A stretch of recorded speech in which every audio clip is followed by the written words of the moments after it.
Aula número 8 de agenciamento marítimo. Continuando a falar sobre o setor de containers, né? A liberação dos containers para atender aos bookings, né? As cargas fechadas. Bom, deve haver um monitoramento diário junto ao depô, que é o depósito de vazios, né? Para se saber quais os bookings, as cargas já foram fechadas, tiveram os contêineres retirados pelos exportadores para ovação, quer dizer, para carga, né? O setor de contêineres deve interagir com o operador portuário, né, para onde o contêiner vai ser levado para esperar a atracação do navio, com os exportadores e com o setor comercial também, para que os exportadores que fizerem reserva de embarque saibam, né? Porém, os mesmos, com a aproximação do ETA, Estimate Time of Arrival, quer dizer, a data e hora da chegada do navio, se eles ainda não tiverem retirado as unidades vazias do depô, que eles o façam, né? Deve-se também buscar sempre a otimização das praças de cargas dos navios, quer dizer, os terminais não têm um espaço muito grande para ficar com os contêineres ovados, né, carregados, esperando o navio que vai chegar. Então tem que se otimizar esse espaço. Então evita-se que o armador destine espaço no navio e o carregamento não se realize. Também é uma coisa que deve ser evitada. O setor de contêineres deve atuar até o ponto de entender os motivos para a não retirada daqueles vazios para ovação pelos exportadores, né? Então, informar o setor comercial para um melhor acompanhamento, né? O setor comercial é que faz essas tratativas, contrato, faz os bookings, né? Em caso de que houver overbooking, né, esse trabalho é essencial para que se evite desgaste comercial desnecessário, né? O armador ficar chateado ou o exportador, né?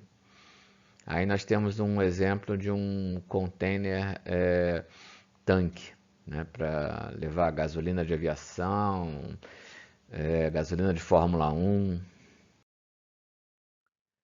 Bom, a reentrega dos vazios pelos importadores e a cobrança da demurrage. Cada armador estipula um prazo, certo? Para que o importador possa permanecer de posse daquele container. Para que dentro desse prazo de tempo, né, realize o desembaraço aduaneiro da carga, a desova do container e a reentrega no terminal do depósito do armador, quer dizer, no depô. Então, normalmente esse prazo é de 5 dias para contêineres refrigerados, 10 dias para os demais, né? E transcorrido esse prazo, começa a contagem do período da demurrage, que é uma taxa de sobreestadia devida pelo importador, né? Em decorrência da permanência do contêiner em sua posse além do permitido. Quer dizer, deveria ter devolvido, não devolveu naquele prazo, paga demurrage. O setor de container deve auxiliar o armador para que a reentrega desses contêineres vazios ocorra o menor tempo possível, né? Porque assim terá mais contêineres em estoque para disponibilizar para os exportadores. Isso assegura a rotatividade e a geração de frete dos contêineres. Aqui no Brasil sobram muitos vazios, porque a gente importa mais do que exporta por container, né? É um procedimento comum os armadores cobrarem esse depósito prévio, né?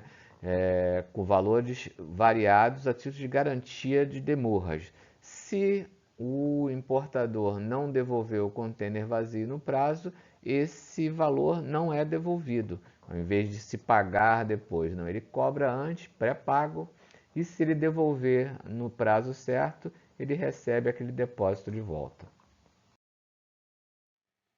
Bom, continuando, né, com a demurragem, essa prática, o armador busca desencorajar o importador a permanecer com o container por um longo tempo, né, e assegurar a eficiência financeira do negócio, não ficar com o container perdido, né.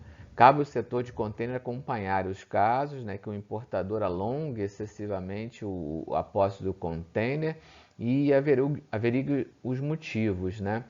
Por vezes, essas questões inesperadas ao importador, como dificuldade burocrática de tirar, né, desembaraço aduaneiro, podem gerar essa sobreestadia, né? Se o período se alongar muito, né, muito mais 120 dias de descarga, deve-se verificar então junto ao terminal ou operador portuário se já foi declarada carga abandonada, né?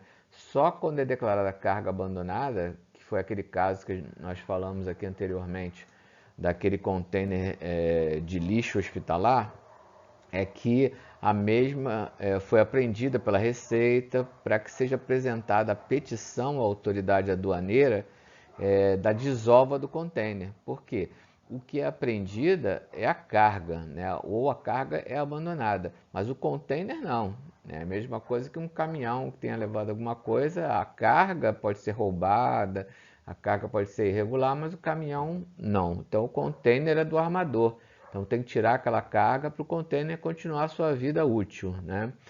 Apreende-se a mercadoria do container e não o container em si, né? Já que esse é um equipamento de carga só, para reintegração de posse do armador. Bom, emissão do container list é outra coisa que o setor de containers faz, né? Trata de um documento compilando informações relevantes, né, como nome do navio, número do container, lacre do container, que aí já o container já está ovado, então tem coisa lá dentro, ela tem que ser lacrada, né? Nome do exportador, porto de origem, porto de descarga, qualquer observação sobre temperatura, se ele for refrigerado, excesso de dimensões e carga, né? O destino final, a modalidade de estufagem, né? Se é full container load, quer dizer, o container todo carregado, ou less container load, quer dizer, não carregado totalmente, né? O tipo de container que nós vamos ver adiante, né? Reefer, dry, open top, a tara do container, quer dizer, o peso do container sem a carga, o peso bruto da carga e os terminais onde estão depositados. Esse documento reúne em um único relatório todas essas informações de todos os contêineres destinados a uma escala portuária. E por isso é usado por diferentes setores do armador, da agência, né, no setor de contêineres, do operador portuário, que é onde eles serão deixados para esperar a atracação do navio para embarque, e por autoridades portuárias, né, para administrar esses processos, estatísticas e etc. O fluxo de dados para as autoridades, né, as autoridades portuárias, ocorre eletronicamente através do sistema mercante e do Siscomércio, que é o Sistema de Comércio Exterior da Receita Federal. Esse é um exemplo de container list, né, da CMA-CGM, que é o armador, né?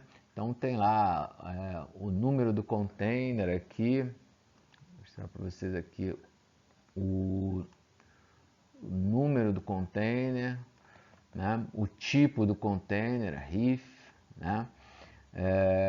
Aqui o número serial, né? Aqui o peso do container, aqui a empresa, né, Bayer do Rio de Janeiro que está mandando, o que tem no container, né, produtos químicos, qual é a temperatura que ele tem que ficar, qual é o porto final, né, o Yinzhou na China, né, e outras informações relevantes.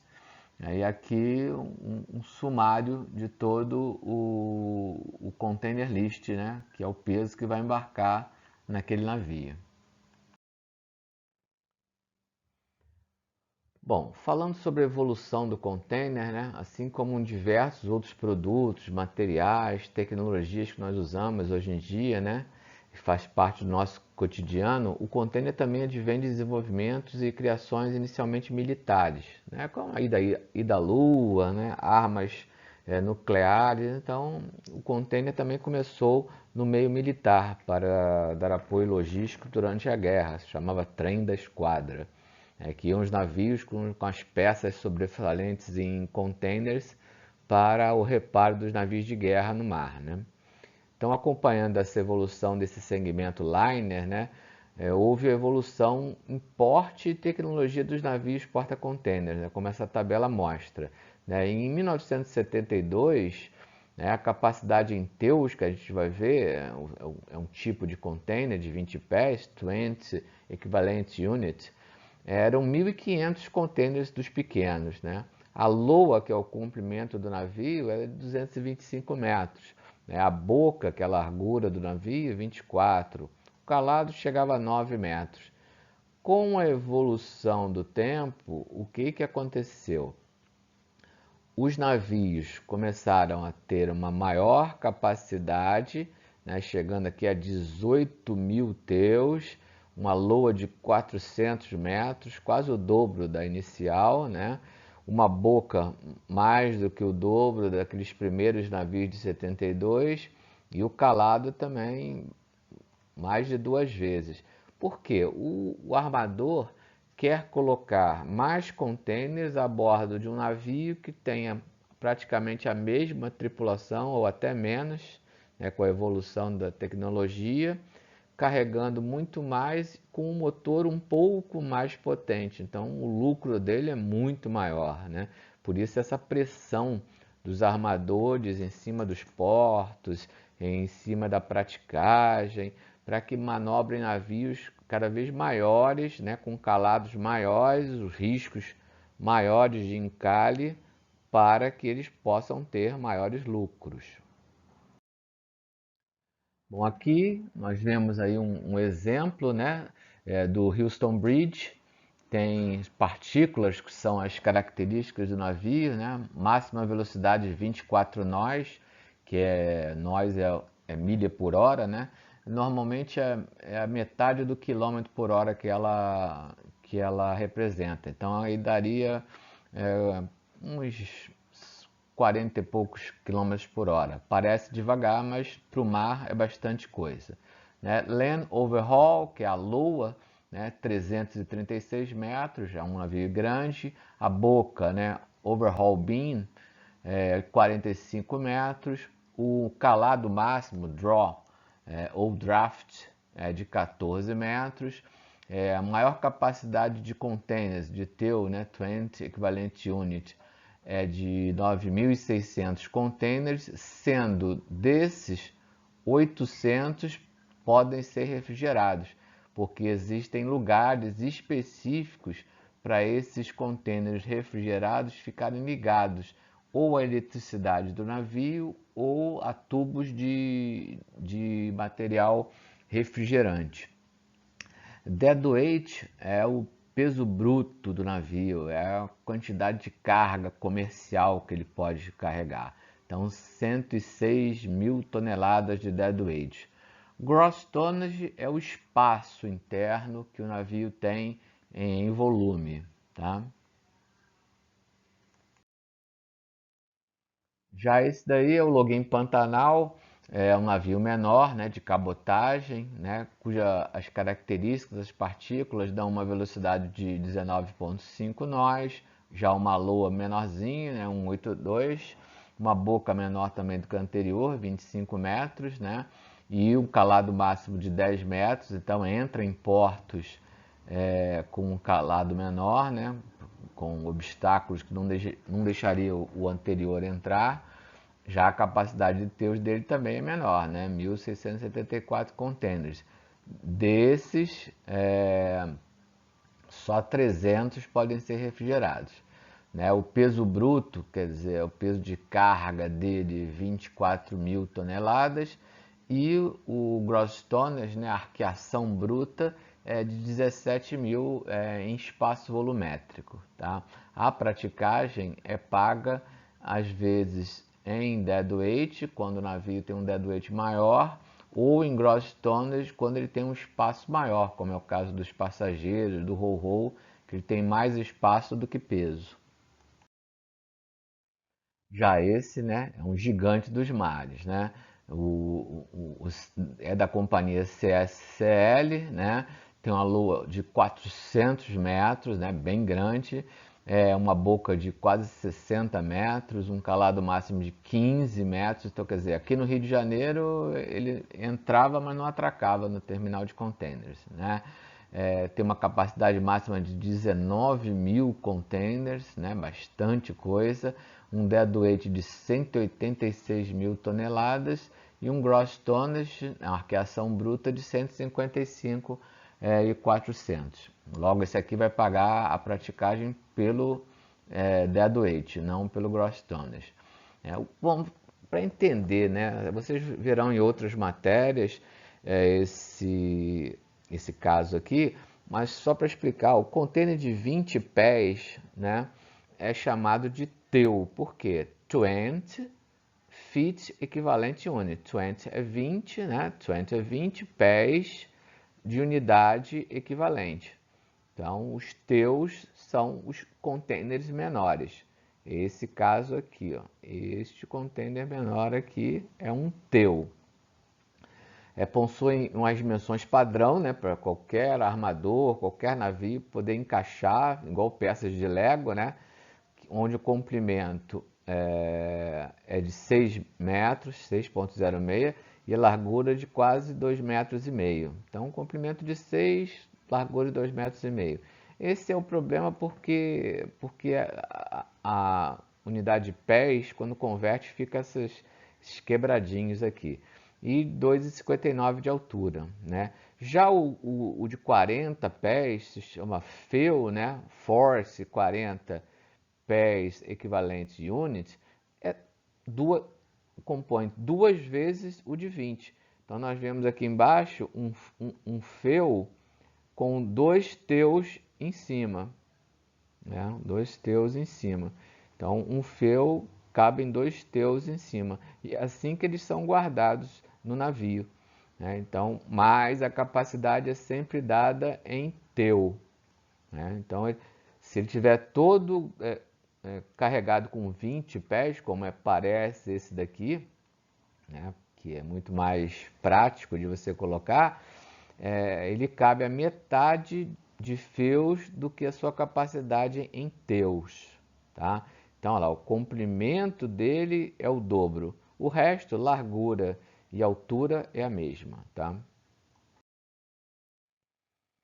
Bom, então a seguir nós vamos ver alguns tipos de container, né, pelas características e das mercadorias que são colocadas nele. O dry box, né, é um container fechado e a carga é estufada pela porta aqui, ó, pela porta, né, do container, sendo este utilizado para cargas em geral sem nenhuma especificação. Então, não tem nenhuma especificação, vai usar o dry box, que é o mais barato, inclusive. Aqui nós temos o Side Door Container, né, que é muito similar ao Dry Box, porém as portas laterais se abrem, né, para facilitar a estufagem, quando for complicado fazer pela parte daqui, né, da dianteira ou da traseira. Então, às vezes acontece de carros serem levados assim, porque os carros entram de ré aqui, porque as dimensões deles não possibilitariam entrar pelas portas. Existem os dry ventilados, né, que são usados para produtos que necessitam de ventilação e perecíveis, né, batata, essas coisas assim, né, os batateiros, porque eles têm aberturas aqui, ó, são aberturas que possibilitam a ventilação. Então isso aqui tem umas aberturas laterais que o ar circula por aqui, certo? Então ventila. Existem os plataforma, né, que são os contêineres que têm somente um piso para cargas que excedem pelo menos uma das dimensões, né? Então ele se excede em comprimento, em largura, né? Então não dá para colocar dentro de um container como esse. Então vai numa plataforma, mas esse só cabe lá em cima, né, do topo dos outros containers, porque não pode se colocar nada em cima dele. Existe o high cube, né, que são containers do tipo dry, mas eles têm uma altura maior externa, né, de 2,86, quase 2,90, né? Então eles cabem algumas cargas com uma altura que não caberia num container normal. Nós temos o open top, né, que são containers com teto de lona. Então isso aqui é lona amarrada, igualzinho caminhão, né, usados para carga geral, em que as dimensões excedam a largura da porta, que não pode entrar, então entram por cima, né? Então a ova e a desova é feita por içamento de carga, sendo melhor estufagem desova através do teto, né, devido a alguma característica da mercadoria. Porém, eles também podem levar granel aqui, né, e ser descarregado dessa forma. Nós vamos ver que existe um específico para isso, mas esse também pode ser usado. Ah, poderia levar soja? Poderia, mas soja é muito barata para você carregar em container. É melhor você colocar no porão do navio e descarregar, porque senão vai ficar caro. Os flat racks, né, são contêineres que não possuem teto, né, e as anteparas, que são essas paredes aqui, né, laterais, são usadas para dar o apoio. Então, quando a carga excede na largura dele, então se coloca aqui e pode-se colocar um outro container aqui em cima encaixado. Tá? Já os tank containers, nós já tínhamos visto, né, o container tanque, são containers para embarcar carga líquida ou gaseificada sob pressão. Então, gasolina de aviação, gasolina de Fórmula 1, petróleo, também é o mesmo caso da soja, é muito barato para você colocar petróleo dentro de um tank container, então não vale a pena, só quando o produto tem um valor agregado maior. Bom, os reefers, né, ou refrigerados, são os contêineres que se pode controlar a temperatura da carga, né? Existem dois tipos, né, de reefers, né? Os insulados, que usam o sistema de refrigeração Conair, né, um sistema à parte, disponível na maioria dos navios. Então, o navio tem o Conair, né? Então, o container não precisa ter essa máquina que nós vemos nesse aqui, que esse aqui é igual um freezer, né? Esse é o integrado, né? Esse aqui é o integrado, esse é igual um freezer, tem a sua própria máquina, só precisa ligar na eletricidade, na força. Agora, o container insulado, esse aqui, né? Ele não possui essa máquina, é só como se fosse uma grande caixa de isopor.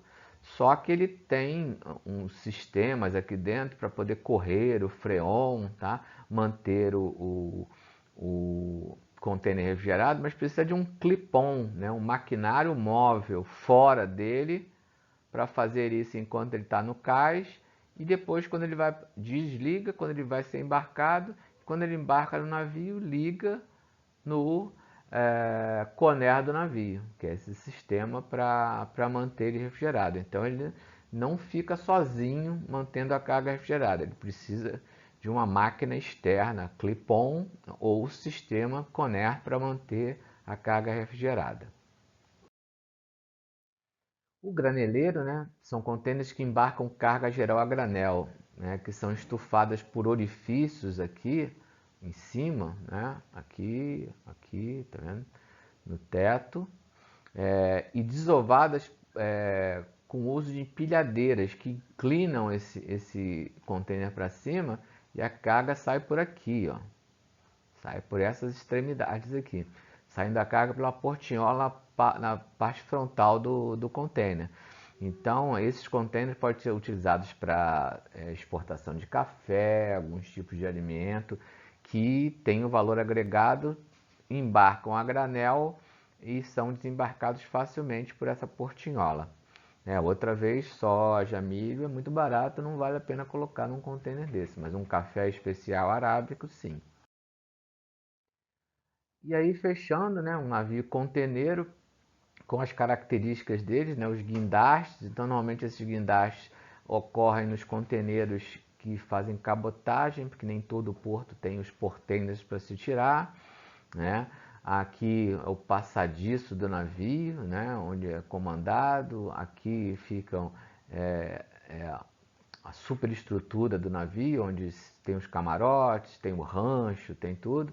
Aqui o maquinário dele, né, o hélice que fica abaixo d'água, o leme, aqui o equipamento de fuga em caso de afundamento, né? Aqui é chaminé para sair os gases do motor.